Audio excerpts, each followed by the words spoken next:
Durante mi niñez mi familia era como una gota de agua en un gran río. Nunca permanecíamos en un solo lugar por mucho tiempo. Nos mudamos a Rhode Island cuando tenía 8 años y permanecimos ahí hasta que fui a la universidad en Colorado Springs. La mayoría de mis memorias son de cuando vivía en Rhode Island, pero hay fragmentos en mi mente de los muchos hogares en los que habité, cuando era mucho más joven. La mayoría de estas memorias son poco claras y sin sentido, como el perseguir a otro niño en el patio de una casa en Carolina del Norte, intentar construir una balsa detrás de un departamento en el que viví en Pensilvania, y cosas como esa. Pero hay un puñado de memorias que permanecen tan claras como el vidrio, como si hubiesen ocurrido ayer. Vivíamos en una casa en las afueras de la bulliciosa ciudad de New Vineyard, Maine. Era una casa grande, en especial para una familia de 3. Había una serie de cuartos que estaban totalmente desocupados, a los cuales no entré durante el tiempo en el que viví en esa casa.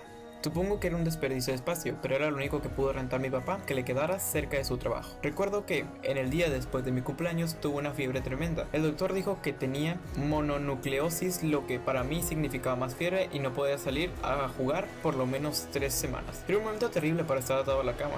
Estábamos empacando para mudarnos a Pensilvania y la mayoría de mis cosas ya estaban dentro de cajas, dejando mi cuarto casi vacío. Mi mamá me traía agua mineral y libros varias veces al día, los cuales servían como único entretenimiento durante estas semanas. No recuerdo exactamente cómo conocí al señor Bocón.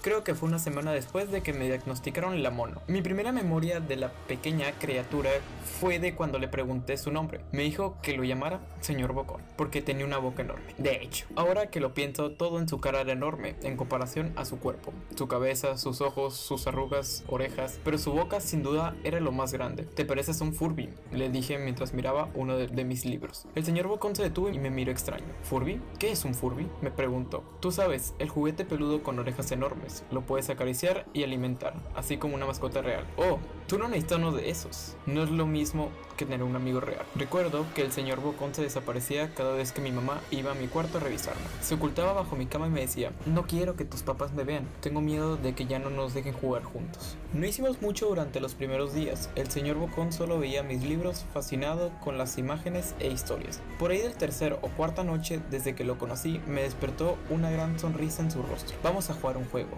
me dijo, pero tenemos que esperar hasta después de que tu mamá venga, porque es un juego secreto. Después de que mi mamá me trajera más libros y refrescos a la hora de siempre, el señor Bocón se deslizó desde debajo de mi cama y tomó mi mano. Tenemos que ir al cuarto que está al final del pasillo, me dijo. Me negué al principio, pero el señor Bocón insistió hasta que cedí. El cuarto en cuestión no tenía ni muebles ni tapiz. Lo único que lo distinguía era una ventana del lado opuesto a la puerta. El señor Bocón corrió a través del cuarto y le dio un firme empujón a la ventana, dejándola un poco abierta. Entonces él me insistió que mirara hacia el piso, afuera. Aunque estábamos en el segundo piso de la casa, la caída era más alta debido a que estábamos en una colina. Me gusta jugar a fingir aquí, me explicó el señor Bocón. Finjo que hay un suave y enorme trampolín ahí abajo y brinco. Si lo crees con todas tus fuerzas, vas a ver que rebotas hasta acá arriba, como una pelota. Quiero que lo intentes. Es muy alto, le dije, pero eso es lo divertido. No sería tan divertido si fuera una caída corta. De ser así,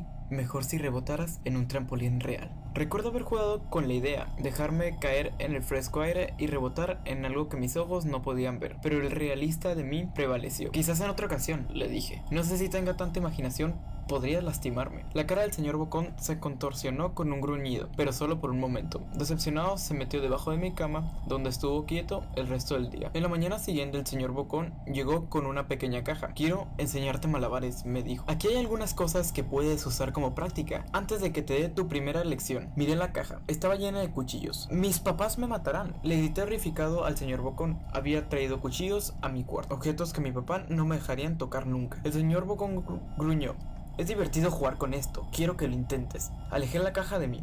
No puedo, me regañarán. Los cuchillos no son seguros para aventarse. Las cejas del señor Bocón se cerraron molesto. Tomó la caja con los cuchillos y se metió debajo de la cama otra vez, durante todo el día. Me empezaba a preguntar qué tan seguido se la pasaba debajo de mí. Desde ese entonces empecé a tener problemas para dormir.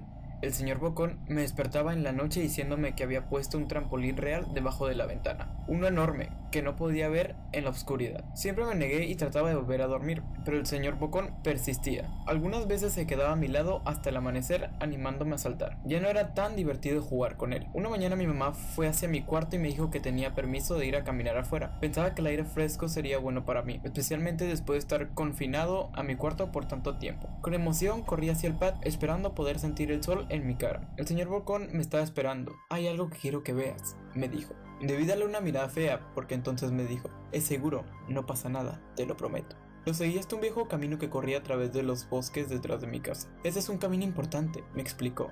Tengo muchísimos amiguitos de tu edad.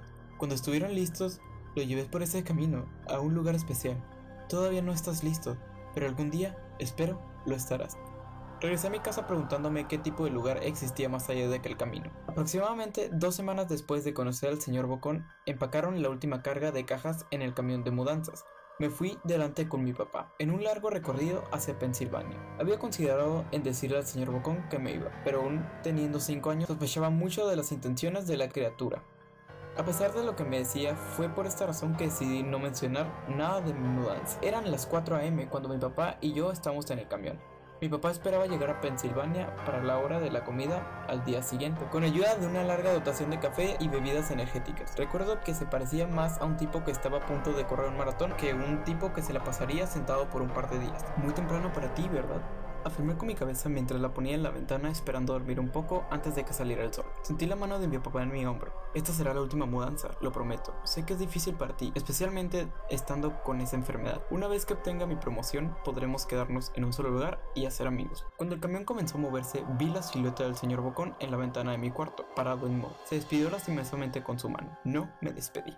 Años después regresé a New Vineyard. El terreno donde se encontraba mi casa estaba vacío, a excepción de los cimientos. Resulta que la casa se quemó algunos años después de que yo y mi familia nos fuimos. Por curiosidad, busqué el camino que el señor Bocón me enseñó, y al encontrarlo decidí seguirlo. Una parte de mí esperaba que el señor Bocón saltara sobre mí de repente y me espantara dándome un infarto, pero tenía la sensación de que el señor Bocón ya no se encontraba en ese lugar, como si de alguna manera él estuviese atado a la casa que ya no existe. El camino llevaba a uno de los cementerios de New Vineyard.